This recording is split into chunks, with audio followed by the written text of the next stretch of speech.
김병기 의원 가족의 법인카드 유용 의혹과 관련해 선결제 주장이 제기됐습니다. 서울 동작구의 한 닭발집에 구 의원이 미리 결제를 해놓으면 김 의원 부인과 차남이 단골로 드나들며 술과 음식을 먹었다는 게 김 의원 전 보좌진의 주장입니다.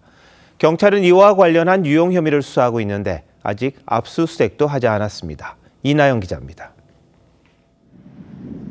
더불어민주당 김병기 의원 부인이 동작구의회 업무 추진비를 사적으로 유용했다는 의혹이 제기된 닭발집입니다. 근처엔 지역구 의원인 더불어민주당 김병기 의원의 현수막이 걸려 있습니다. 김 의원의 아내와 차남이 자주 찾았다는 닭발집입니다. 김 의원의 거주지로 알려진 아파트에서 약 300m 거리에 있습니다. 이모 동작구의회 부의장 업무 추진비 카드 사용 내역에는 이 식당이 자주 등장합니다. 2024년 7월부터 1년 4개월 동안 22차례, 총 450만 원가량을 결제한 것으로 나옵니다. 1,000원 단위 메뉴가 대부분인데 결제 금액은 10만 원, 20만 원 단위로 끊어져 있습니다. 김 의원의 전 보좌직원 A씨는 동작구 부의장이 업무 추진비 카드로 10만 원 단위 선결제를 해두면 김 의원의 아내 E씨와 차남이 찾아와 먹었다고 했습니다.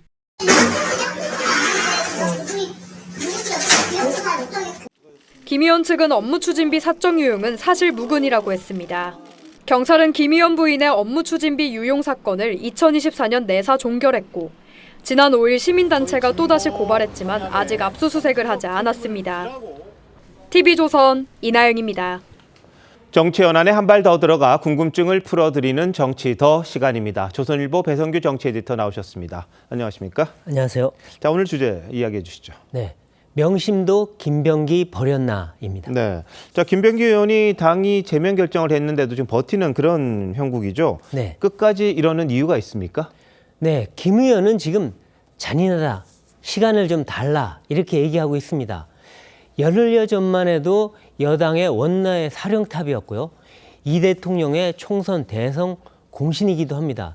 그런데 단칼에 출당시키는 건 전례도 없거니와 너무 비인간적이다 이런 얘기인데요. 네. 김 의원이 버티는 진짜 이유는 네 가지입니다. 먼저 자신은 결백하다는 걸 부각시키려는 의도입니다. 그는 공천헌금과 법카유용, 취업청탁은 사실이 아니다 이렇게 주장을 하고 있습니다. 네. 또 두 번째는 제명당하면 여당이라는 바람막이가 없어집니다. 예. 강도 높은 경찰 수사가 진행될 거고요. 처벌을 피하기가 힘듭니다. 이른바 감방 간다고 하죠. 아. 세 번째는 정치 생명 연장입니다. 제명되면 민주당 간판으로 출마를 할 수가 없고 당선도 힘듭니다. 마지막으로 구명을 위한 시간 끌기 작전으로도 보입니다. 예. 자, 뭐 여당이라고 그럼 잘못했는데 처벌 안 받는다. 이것도 좀 이상한 이야기인데 네. 어쨌든 이재명 대통령의 호위 무사로 불렸잖아요. 네. 그렇다면 명심이 김병기를 버렸다 이렇게 봐야 합니까? 그동안 명심을 두고서 여러 가지 관측이 나왔었습니다. 네. 청와대에서는 갑질 논란이 나왔을 때 이 대통령이 원칙적 대응을 주문했다고 얘기합니다. 그리고 공천헌금에 대해서도 대통령이 선제적 조치와 조사가 필요하다고 얘기했다고 합니다. 네. 이번 제명 결정도 이 같은 명심이 반영됐다는 건데요. 결국 명심이 떠났다는 얘기입니다. 아, 예. 그런데 반대 주장도 분명히 있습니다. 체포동의안, 총선 공천 이런 고비마다 중요한 역할을 해왔는데 김 의원을 쉽게 내치겠느냐. 그리고 정말 그럴 거면 처음부터 아마 잘랐을 거다. 대통령이 명시적으로 입장을 밝힌 적도 없지 않느냐 이런 얘기입니다. 네. 김 의원도 여전히 명심은 나한테서 떠나지 않았다. 나의 희망이자 구명줄이다. 이런 생각을 갖고 있는 듯 합니다. 예. 지난번에 이 두 개의 휴대전화가 있다 그랬잖아요. 그렇습니다. 그 중에 하나 녹음하는 휴대전화가 여러 가지 파일이 있을 텐데 여권을 압박하는 그런 병기가 아니냐 이런 말도 나오죠. 네, 그렇습니다. 여권은 휴대폰 공포에 사로잡혀 있다. 이런 얘기인데요. 김 의원을 너무 코너로 몰면 무슨 폭탄이 터질지 모른다. 강선우 의원 공천헌금 대화록이 유출된 것 같은 파문이 재현될 수 있다. 이런 얘기입니다. 네. 하지만 반대로 괘씸죄 얘기도 있습니다. 그래서 강경 대응해야 된다는 건데요. 김 의원이 자진 사퇴하고 탈당을 통해서 결자 해지를 해야지 왜 청와대와 당을 끌고 들어가느냐. 그래서 결국 김현지 실장 이름까지 나오지 않았느냐 이런 겁니다. 원정적으로 대응하면 사태만 커지니까 김 의원이 반발하더라도 과감하게 고리를 잘라야 된다. 이런 주장입니다. 네, 뭐 정권 초기다 보니까 뭐 대통령의 힘이 막강할 때니까 함부로 뭐 반항한다든지 뭐 이렇게 할 수는 없겠죠. 네. 그런데 상대적으로 이해운 장관 후보자는 봐주면서 왜 김병기만 내치느냐 이런 말도 나옵니다. 그렇습니다. 두 사람의 갑질 논란 판박입니다.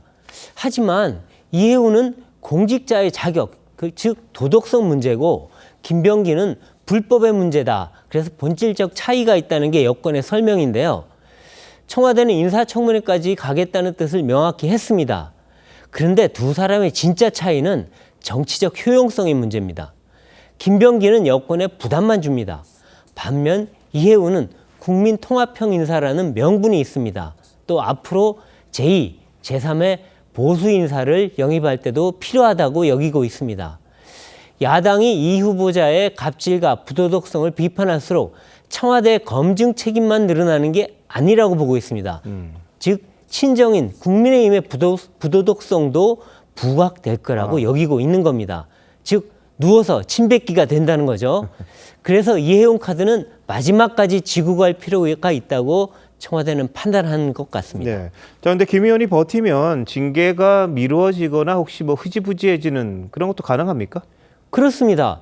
지금 재심은 60일 이내 해야 합니다. 거꾸로 보면 2달까지 미룰 수 있다는 얘기입니다. 김 의원은 그 기간 동안 명심히 개입해서 무마해 주길 바라는 것 같습니다. 네. 당은 제명 결정으로 이미 명분을 세웠고 또 비판 소나기도 피해갔다. 그러니까 자신은 살려달라 이런 얘기인데요. 네. 하지만 당 지도부는 일주일 내에 재심을 끝내려는 분위기입니다. 최종적인 키는 역시 청와대가 쥐고 있는 것 같은데요. 정청래 대표는 속전속결에 비상징계까지 검토하면서 청와대에 사인을 기다리고 있는 것 같습니다. 김병기 손절로 기울어진 듯한 명심이 어디로 갈까, 최종 사인을 어떻게 보낼까 주목되는데요. 네. 사실 떠나가는 마음 다시 되돌리는 게 가장 힘든 거 아니겠습니까? 그렇죠. 그리고 결국은 뭐 여론이 어떠냐에 따라서 이 부분이 또 처리되는 방향성이 나오는 거 아닌가 싶기도 하네요. 맞습니다. 에디터 잘 들었습니다.